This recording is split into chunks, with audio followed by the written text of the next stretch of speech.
today we have a friend and supporter of the channel to thank for this. Thank you to Wilson for lending me your Nothing Ear2 for this review. Perhaps I went into this review with high expectations, which is why I'm feeling a little let down with them, but these are still an enjoyable set of earphones to own.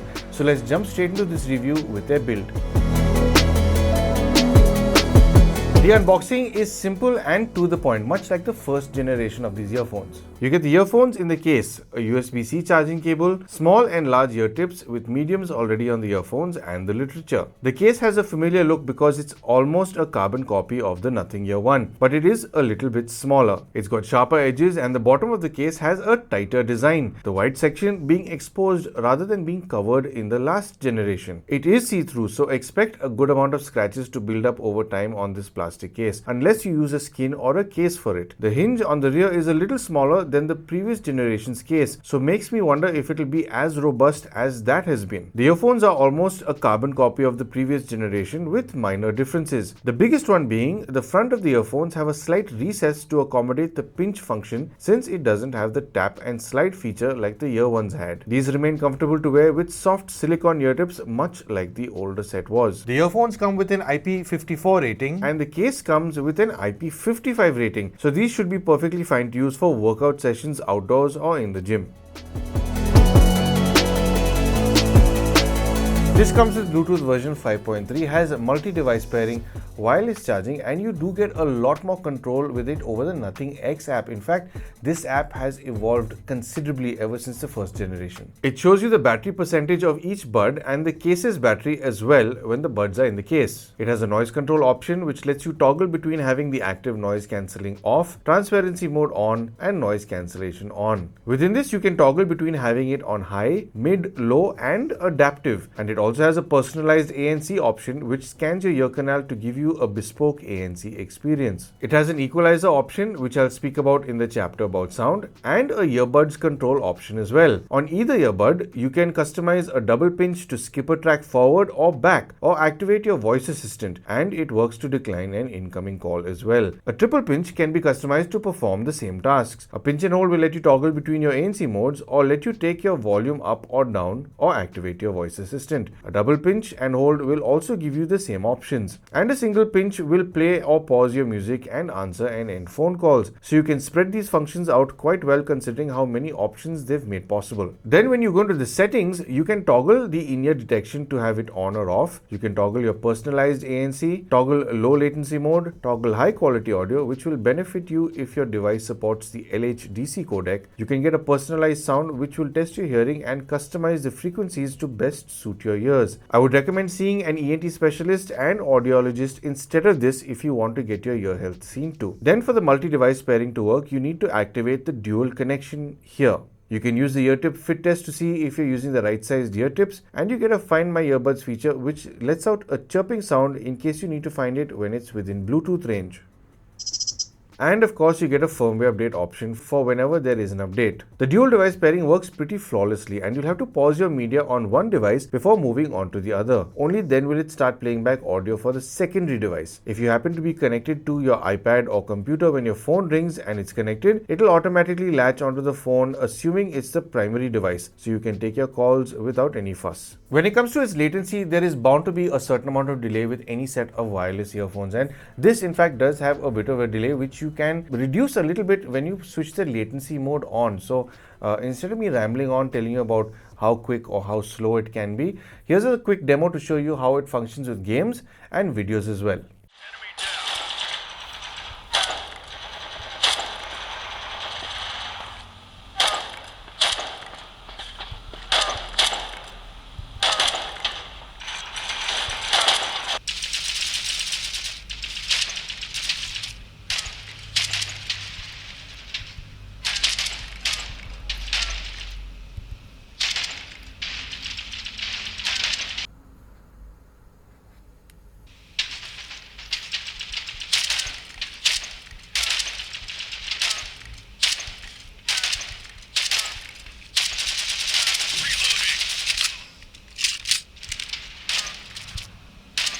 The case, as you know, is like Caitlyn Jenner to Kim Kardashian.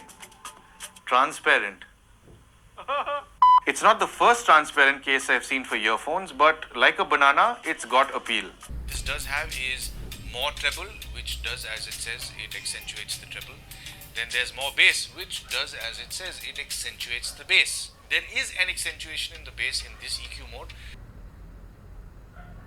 This I see people using especially if they listen to a lot of audiobooks. So to answer my question, do these earphones live up to their massive expectations?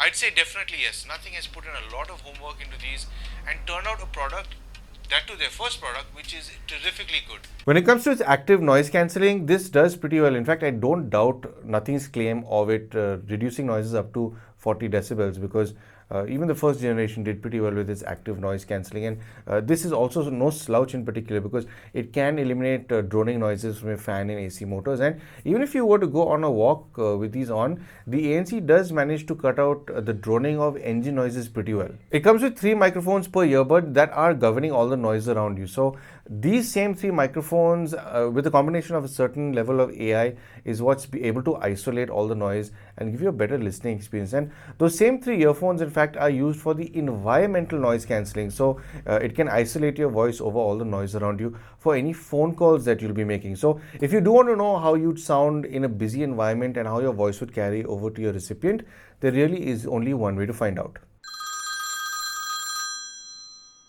So I'm calling you from the usual busy street I do a lot of these call tests from, just to give you a sense of how much noise these earphones are going to be battling. And of course there's a lot of traffic going on with 2-wheelers and 4-wheelers and some trucks. You will get the occasional pressure horn, so I hope that doesn't rupture anybody's ears. And of course there's some construction work going on over my left shoulder as well. So I have been on the camera microphone all this time, and I will shift over to the Nothing Ear2 microphones right about now. So, as mentioned, this does have about 3 microphones per earbud, and judging by the previous generation, I think it did one of the best jobs with environmental noise cancelling with all the earphones I've ever tested. So, I hope that this will also do as well, or maybe a bit better. But of course, you are in the reviewer seat, so you'll be the best judge to see whether or not you like your voice carried over to your recipient in this manner. So, one thing I do is whenever I do these call tests, is I switch over the active noise cancelling modes. So I'll do that right away to show you if for you to see if there's any shift over, because there will be more load on the microphones in particular. So right now I am in the noise cancelling high mode, and this does toggle through a few different modes, which is the mid, low, and adaptive. So I'll shift over to the mid right about now. So from my perspective, there is a little more noise coming in. It is letting in that much more audio. And I'll shift over to low right now. And it does, I hear that chime where it shifts over to low. And I'll shift over to adaptive now. Now. So the adaptive, in fact, I think the adaptive is working on high right now, because there is a lot of noise going on over here right now. So I'll shift over back to high, and I'll shift over to transparency mode. So I'm on transparency mode right now, and I can hear all of this bleeding in. So the active noise cancelling is letting in all the noise right now. So I can hear all the cars and the bikes going on, the road noise and all the honking. And I'll shift over to off now. So right now it's only passively isolating. So there is some bleed in with all these noises, of course. So now I'll shift over back to noise cancelling, which is on high. So I don't know from where I'm standing if there's been a shift over with any of the noise profile with the environmental noise cancellation. So, like I said, you are the best judge to see whether or not you want your voice carried over to your recipient in this manner. Now, no doubt, this is the worst case situation that you can be in if you're going on a walk or a run.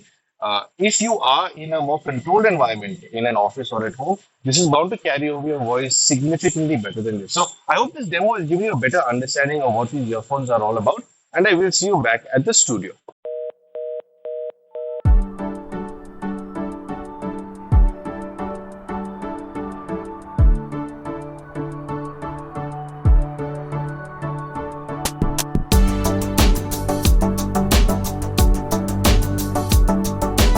These These come with 11.6mm dynamic drivers and support SBC, AAC and LHDC codec. So if you have a device that can broadcast this codec in particular, you will benefit with up to 900 kbps in data transfer. When it comes to its frequency response, Nothing hasn't mentioned anything about this on their website, but I think it's fairly safe to say that this has a response of 20 Hz all the way up to 20,000 Hz, because when you do go into the equalizer setting, these are the areas that you can tweak. On a volume front, these have a wider sweet spot than I thought they would, because you can enjoy your music between 40 and 60% volume. Now, having said that, I haven't really gone beyond 50 much because it can get a little too loud for me, and honestly, if you want to preserve your hearing, don't go anywhere beyond 55% with these, because they can get quite loud. Now, if you listen to these below 40% volume, they can tend to thin out slightly, but thanks to that EQ setting, you can tweak the lower and higher frequencies if you want a little more enthusiasm even at lower volumes. When it comes to its soundstage, this sits a little wider than I expected it to, because most TWS earphones tend to sit between your ears, whereas this tends to sit outside of the earphones more often than not. There are a lot of tones that come from slightly out of the earphones, giving it a little more dimension when you're listening to your music. This of course leans over to how it's been tuned, and it does have good left and right separation with a good center phantom channel as well. On an imaging front, these are surprisingly clean and transparent, and by that I mean I was shuffling over through some songs, different genres, and with some EDM music I realized that there was significant distortion even at lower volumes, and by that I don't mean this was playing loudly. This was playing at say 40% volume. So a lot of people are obsessed with loudness when they do final mixes for their tracks, and they try to crank it to the limit. So if they don't mix it properly, there's bound to be distortion. It starts clipping. So these earphones are able to tell you that this is not a well recorded track. It makes me wonder how much better it will be with the LHDC codec, because this transparency will lean over to finer detail in your music when you listen to music. Now, sadly, I haven't been able to test it with the LHDC codec because I don't have any devices that support this codec in particular. But coming back to the imaging in particular, it's pretty clean, it's pretty crisp with its overall detail recovery, and it's very easy to zone into certain nuances if you want to pick out certain instruments or vocals in your music. High frequencies have a slight elevation in their tuning, but it is crisp in its detail, but it comes very close to cutting or piercing the ear. Thanks to the combination of how this range is tuned and how these earphones image, highs have a clean and effortless delivery. But considering how elevated it is, I can see some people who are sensitive to higher frequencies finding this to be a little on the fatiguing side. It can come a little too close to being piercing for me, so if I did own this, I'd most likely pull this range a little further down so that it's not as enthusiastic. But this is an enjoyable range to listen to if you're consuming audio for up to an hour or so. So it would suit many people for their office commutes. Listening to Rihanna's We Found Love, as enjoyable as this track is, the percussion that sits in this range can have a nagging approach. It's not really the entirety of the high frequency that's boosted too high, but more like it peaks at a high pitch that can seem like it can cut through paper. Some tracks that aren't too treble happy are much easier to listen to. I find this to be a lot more pleasant to listen to when listening to acoustic music over anything electronic. Mid frequencies aren't tuned to be as enthusiastic as the high frequencies, at least the mid-range and the lower mid-range. But when it comes to the higher mid-range, this tells a slightly different story. The higher mids seem to be a little too exaggerated, leading to a good amount of sibilance, which also makes vocals not sound as rounded as I'd like them to be, since this tuning makes male and female vocals sound more on the nasal side. There's good instrument and vocal separation here, but this tweak in the upper mids does cause fatigue even if you're listening at 40% volume. Listening to Shawn Mendes's There's Nothing Holding Me Back, there is good separation between the seconds, instruments and his voice. This separation combined with how well these image make it quite easy to zone into parts of the vocals, guitar or percussion quite easily. But the sibilance really does exist in that upper mid region, which can tend to make these sound a little too rich in that area. It's fine for a little while, but not much longer than an hour of listening. Much like eating very rich dessert, 2 bites is more than enough instead of the entire pastry. Low frequencies are handled effortlessly, and it's well structured instead of being bloated like a lot of earphones can be. There's a good kick in this region, but if you want a heaviness and bloat in this range, you won't get it from how these are tuned straight out of the box. Instead, they've chosen to tune these with definition and structure, so the bass never feels like it's going out of control or just plain obnoxious. There is good extension from these, which does add to its fun, and it doesn't interfere with the mids since there is an upper bass roll-off. Listening to Martin Garrix and Dua Lipa perform Scared to Be Lonely, this range has a sense of being confident in its delivery since it's not over enthusiastic and in your face. It doesn't have the heaviness I know a lot of people will like, but it does have structure to it instead of being the loud guy at a party. It's more controlled in its overall delivery, which is nice to see since everyone else is obsessed with loudness and largeness. But if you do want to tweak this range or any other range that you may not be too happy with,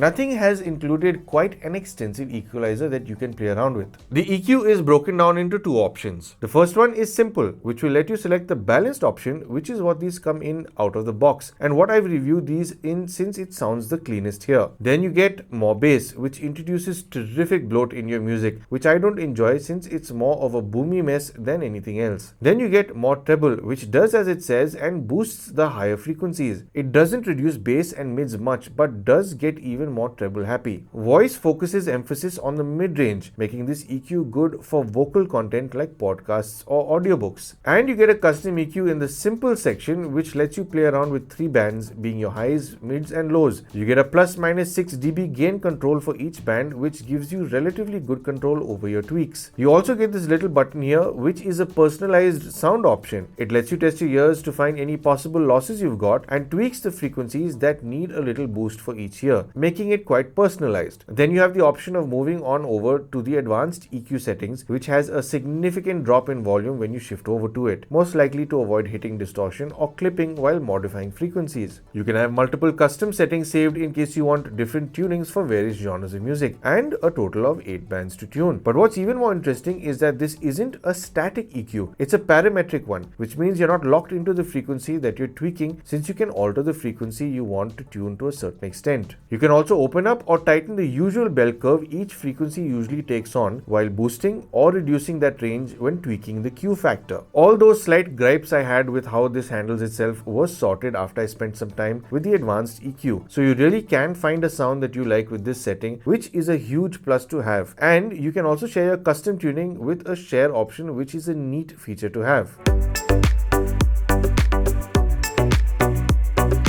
So to sum up, on an overall build front, it's pretty much like the Nothing Ear1. In fact, it's prone to scratches over time. It's bound to get a lot of scuffs and scratches because it is the finish that it is. I've not really handled the black one, so I don't know exactly how it is, but I think it's got a powder coat over it, but it's still, at least the one I'm reviewing has already gotten a whole lot of scratches. I think Wilson's been using this for some time, so expect it to pick up a lot of marks unless you have a case or some sort of skin over it. The case is very slightly smaller. It's not a significant change. I think it's not as tall as the Nothing Ear1's case because the bottom of the case is a little shallower than the previous generation, but it's not that you're going to really benefit from it being that much smaller. It's just a fraction smaller. When it comes to the comfort front, it's as comfortable as the Nothing Ear1. I always found the Nothing Ear1 to be very comfortable. I never really had any ear fatigue or any discomfort. I normally do get some sort of ear pain in my left ear because the left concha in my ear is a bit smaller than the right. I have had this issue with other earphones that have a larger housing, but I've never had that issue with the Nothing Ear1 or the Nothing Ear2 as well. On a feature front, this is absolutely loaded. It's got wireless charging. The app, in fact, I think has the most features apart from the touch controls and all that. And coming to the touch controls, I don't really like the pinch and hold method. I miss the Nothing Ear1, which has a slide up and down for volume. The taps, I do miss that because it seemed more natural to operate it that way. This one I find a bit awkward to keep having to pinch it whenever I want it to do something because your hand still has to do this, whereas that was a more relaxed method of using your hand. So it's not such a big deal once you get used to it in the long run. Now, coming back to the app, more than anything else, I think the most fascinating thing about the app is the advanced EQ option because you can really go to town. In fact, if you spend time with that EQ, I think it'll give you a better understanding of how you can tweak the sound you like. If you happen to own this and you're fiddling with it, just spend time with playing with the frequency sweeps since it's a parametric EQ. Play with the Q factor so you can fine tune the EQ because the EQ also, usually when you boost signals with equalizers, there's always a bell curve that follows the boost. Whereas in this you can really fine tune it to a pinpoint. So it's very nice that they've included something like this. On the sound front, honestly, I am a bit disappointed with this because I did go into this expecting a lot. Like the Nothing Ear1, it left me really impressed because it was a first generation product.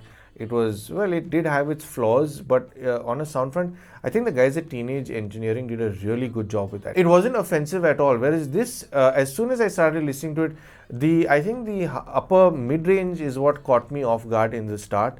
And then the more I listened to it, the more I realized that there was something else that was causing me fatigue. And while listening to it, I realized that there is a peak somewhere in the high frequencies, because there's just something that gets to me, because it's a little too much. It's a little too forward. It's a little too aggressive in the highs. So while playing around with the different bands, I think it's around the 10 kilohertz to 12 kilohertz range that I had to pull down to ease that aggressive stance it had with the high frequencies. But that's where the plus point is with these. You can tweak these. You can sort of cull the frequencies a bit. But the things you can't change, like the imaging and the soundstage with these, those are the things that are really impressive. I was surprised that it images as well as it does now.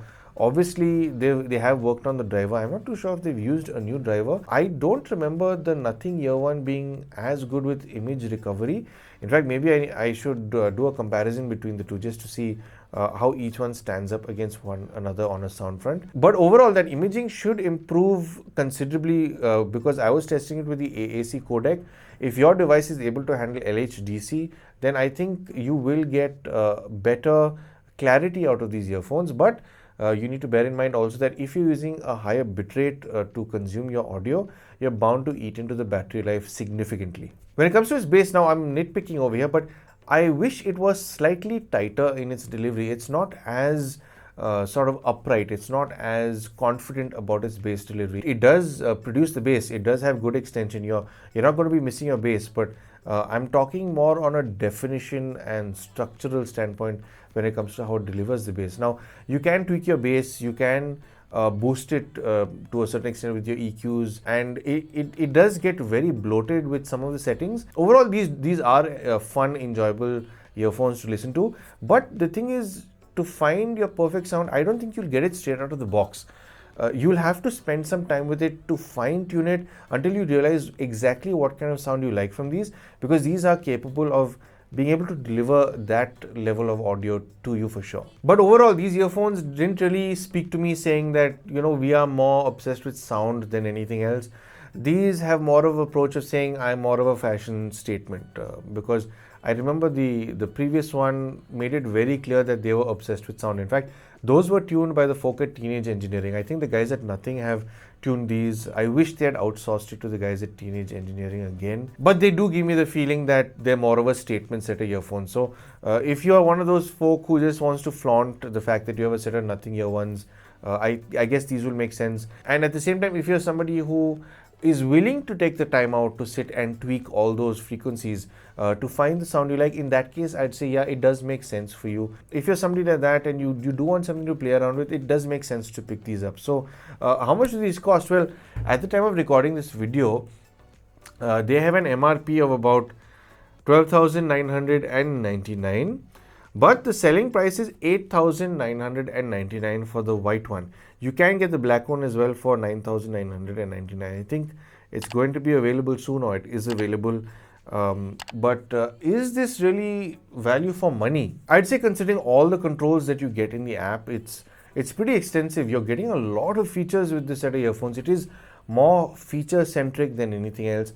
And at the same time, even the build is pretty good. So on a build front and everything else, I think it does really stand up to, being a value for money set of earphones. But the sound in particular, I think a lot of earphones strive to sound great out of the box. It's very few earphones that I found that don't do that. And I'm kind of surprised that they've chosen to take this route in particular. But again, Nothing might be trying something different. Maybe they're just trying to ensure that you get your hands deep into the app and really get to know sound, because there is a lot you can learn while tweaking those EQ settings, and it can be fun if you have a passion for sound as well. So I hope you found this video helpful and informative, and I hope I helped you make some sort of purchase decision.